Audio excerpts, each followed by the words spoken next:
Y de los BRICS pasamos al petróleo.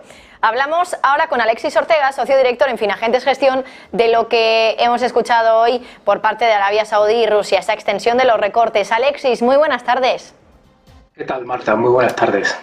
¿Por qué han decidido otra vez Arabia Saudí y Rusia volver a extender esos recortes de producción y de exportaciones en el caso de Rusia? Producción para Arabia Saudí, exportaciones solo en el caso ruso.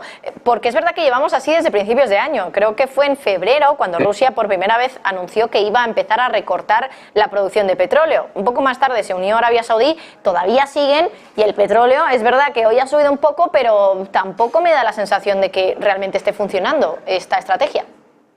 Bueno, yo creo que de alguna manera los BRICS y sobre todo los productores de petróleo de alguna manera están queriendo controlar el precio. Ha sido bastante habitual. La verdad es que en esta lucha entre Occidente o entre los demandantes y los oferentes, pues prácticamente ha habido un intento de aumento de la oferta por parte de los demandantes, liberando reservas que han hecho poco efectiva quizás en algunos momentos las políticas de recorte de la oferta por parte de los oferentes, pero ahora mismo con unos niveles de reservas por parte de los demandantes muy bajos, pues entonces obviamente todas las medidas que se hacen desde la oferta son muchísimo más efectivas. Y desde luego, digamos que en este momento incluso no solo hay que añadir el propio hecho de que son oferentes, sino que adicionalmente Arabia Saudí, Rusia, desde hace mucho tiempo forman parte de los BRICS y hay un proceso de fondo de los BRICS de desdolarización, de desligarse un poco del dólar y también de un elemento fundamental que es que la desdolarización no solo tiene un componente claramente político, a lo mejor en las declaraciones de Daniel Ortega lo hemos visto de una manera muy clara cuando habla de imperialismo, de esclavitud y todo ese tipo de cuestiones, sino que también hay, yo creo que fundamentos económicos importantes, y es el hecho de que las materias primas no se pueden imprimir, pero desde luego la divisa con la que se pagan esas materias primas sí que se puede imprimir. Y de hecho es lo que hicimos desde el año 2020. Y buena parte de la inflación que tenemos no está ni relacionada ni con los costes salariales, ni con las cadenas de montaje, ni las cadenas de suministro, ni de los márgenes industriales, sino tiene que ver con la clarísima pérdida de valor de un bien que se ha impreso desde la nada.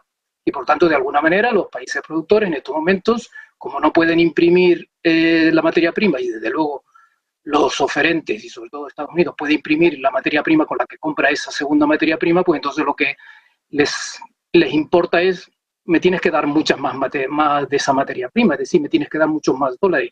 Quizás por eso están empeñados en que desde luego no se vuelva otra vez a visitar niveles por debajo de los 70, ni siquiera los 70, que durante algún tiempo fue habitual durante este año, y sino que realmente nos vayamos a niveles algo más altos.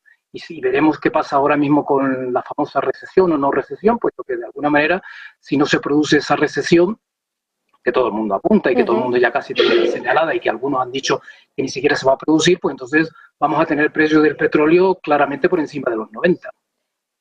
Una de las dudas que me asaltan un poco, Alexis, con todo esto, es por qué Arabia Saudí, viendo que el precio del petróleo sigue sin repuntar, sigue anunciando que extiende esos recortes, porque al final esto es una cuestión de si tú estás haciendo algo como bajar la oferta, tu oferta, para hacer que el precio suba, bueno, puedes acabar manteniendo un poco tus ingresos, pero claro, si estás dejando de producir y de vender un petróleo cuando este no está subiendo, al final es contraproducente para Arabia Saudí porque está bajando sus ingresos y ya sabemos que el petróleo es una de sus principales fuentes de financiación.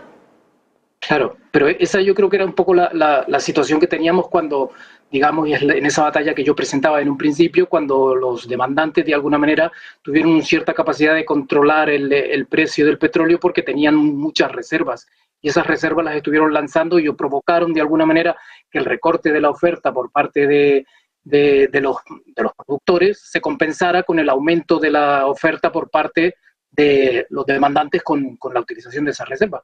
Pero ahora ese proceso ya ha llegado casi a su fin. De hecho, digamos que los demandantes tienen muy poca capacidad más allá de sus propias reservas como para, de alguna manera, continuar sustituyendo la oferta que no viene desde el lado de los productores. Y por lo tanto, en estos momentos quizás es un sacrificio para a medio plazo poder controlar el precio del petróleo. Y por lo tanto, de alguna manera, en estos momentos lo que se pretende es obviamente subir el precio del petróleo y que la caída de la producción sea muchísimo menor para que el saldo final sea positivo a la hora de tener más ingresos. Pues sacrificio que veremos si acaba dando sus frutos para Arabia Saudí. Nos quedamos sin tiempo, Alexis, pero muchísimas gracias. Alexis Ortega, socio director en Finagentes Gestión. Como siempre, un placer tenerte aquí en Negocios Televisión, Alexis. Hasta la próxima, Marta. Bueno, pues petróleo, que ahora mismo está cotizando todavía